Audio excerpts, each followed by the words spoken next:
tentang kode akun.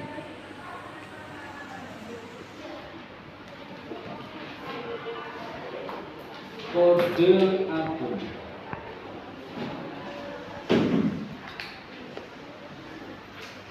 Jadi akun-akun yang kita pelajari selama ini itu sebenarnya memiliki kode, ada kodenya. Tujuannya untuk memudahkan melakukan pembukuan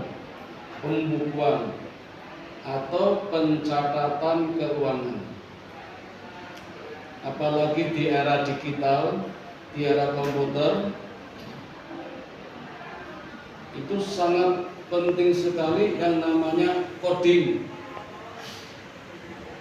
Terlalu panjang mungkin kalau harus menuliskan nama akun, seperti pendapatan yang masih harus diterima, beban yang dibayar di muka, pendapatan yang diterima di muka, beban yang masih harus dibayar. Kan cukup membingungkan kalau dihafal.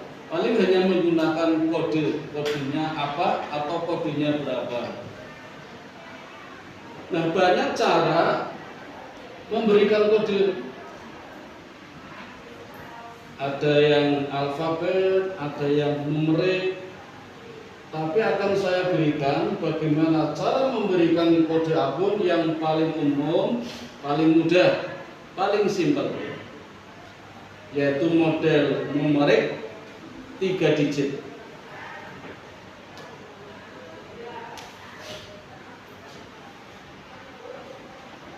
Lihat urutannya: harta, utang, modal, pendapatan, beban. Ini sudah saya urutkan secara biar mudah. Harta itu kodenya 1, utang itu 2, modal itu 3, pendapatan 4, beban 5. HUN PP 1, 2, 3, 4, 5. Harta berapa? 1, kamu. Modal berapa? 3 ya, nggak usah kaget. Modal berapa? Oh iya. Utang berapa? Modal? Ya. Pendapatan? Pendapatan? Beban?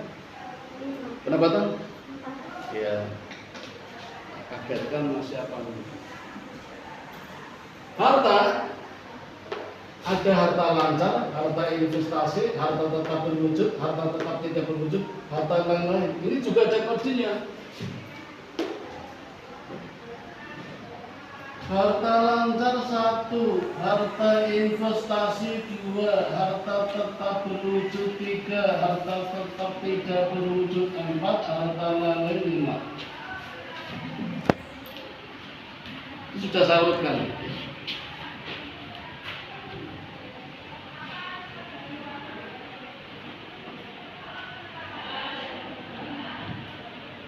Utang juga begitu. Utang lancar 1, utang jangka panjang 2, modal perseorangan 1, modal persekutuan 2, modal perseroan 3, pendapatan usaha 1, pendapatan luar usaha 2, beban usaha 1, beban luar usaha 2.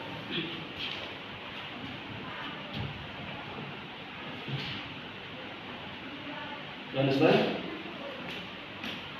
Sekarang harta lancar, ada kas, piutang, persediaan barang dagang, perlengkapan, pendapatan yang masih harus diterima, beban yang dibayar di muka, dan lain-lain.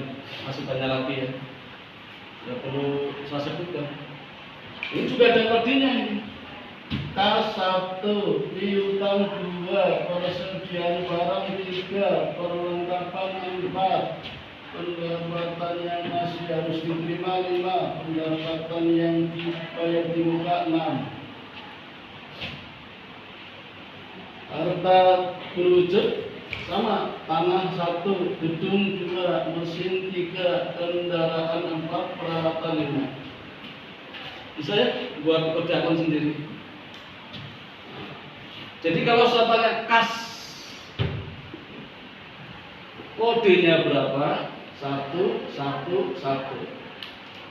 1 yang pertama harta, 1 yang kedua harta lancar, 1 yang ketiga kas itu sendiri.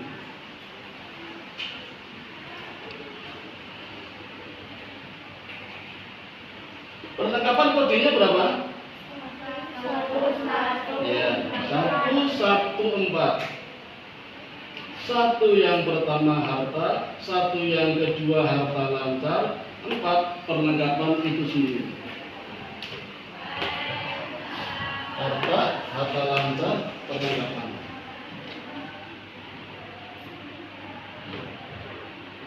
Hipotek nomornya berapa? Hipotek 2, 3.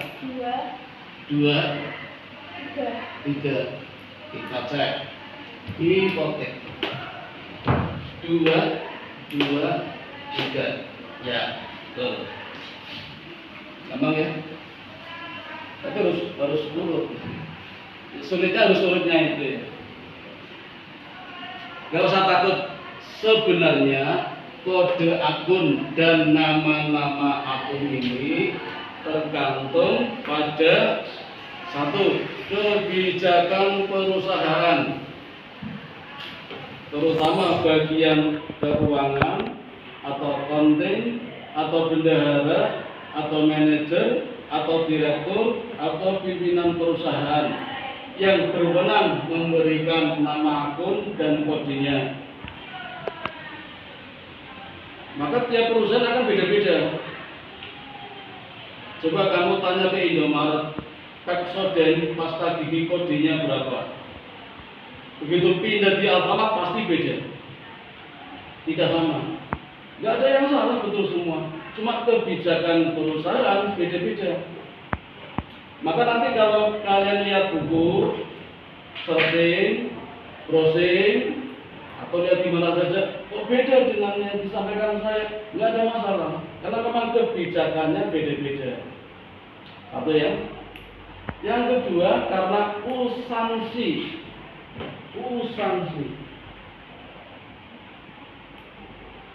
Kebiasaan. Ini saya berikan secara lengkap. Ada yang tidak lengkap. Mungkin harta lain nggak ada, yang kan nggak ada. Masuk mana begitu ya? Investasi nggak ada, masuk lancar, digabung bisa aja. Jadi nggak usah kaget gitu. Usansi, kebiasaan. Dan yang ketiga, asumsi, anggapan. Kertas, karbon, tinta, tic-tac, ballpoint, pensil, trigonal, klik, staples, masuk mana? Masuk mana? Perlengkapan. Masuk perlengkapan. Kenapa? Asumsi, anggapan, dianggap cepat habis, hanya sekedar pelengkap. Di perusahaan lain mungkin masuk peralatan. Ada peralatan meja, kursi, almari, dipasangin, masuk peralatan. Di perusahaan lain bisa juga masuk perlengkapan. Mobil, bagi toko dealer mobil masuk mana? Masuk ini. Persediaan barang dagang, karena dijual mobilnya, walaupun mungkin lakunya setahun baru laku 1 atau 2 tahun baru laku, tapi Pak Jero laku 500 juta ya, kan nggak apa-apa, tidak harus laku tiap hari. Tapi bagi perusahaan roti, kendaraan, mobil masuk mana? Masuk sini. Lah rotinya masuk persediaan barang dagang. Toko buku Gramedia yang dijual apa? Buku masuk mana? Salah, hanya masuk sini. Kan dijual. jual bukunya. Warung, kios-kios punya buku, tapi bukunya nggak dijual, hanya itu mencatat daftar tagihan pembeli yang belum bayar, daftar utang kepada siapa. Nah, buku itu masuk perlengkapan. Ketika Gramedia mengantarkan buku-buku pesanan ke sekolah-sekolah, ngantarnya pakai mobil, mobil masuk kendaraan. Kenapa? Asumsi, ya, anggapan. Maka jangan kaget kalau nanti ternyata nama akunnya beda, nomornya beda. Tetapi ada satu yang harus benar, tidak boleh salah, yaitu yang paling depan. Paling depan. Ini nggak boleh salah. Paling depan. Jadi yang ini. Harta pasti satu, nggak boleh tiga. Utang pasti dua, nggak boleh empat. Modal pasti tiga, nggak boleh satu. Pendapatan pasti empat, beban pasti lima. Ya, nggak boleh salah, harus. Yang kedua, ini boleh beda, nggak apa-apa ya. Apalagi yang ketiga, wah, sama nggak masalah. Karena memang kebijakan perusahaan itu beda-beda, usansi dan asumsi juga membedakannya. You know? Ada pertanyaan?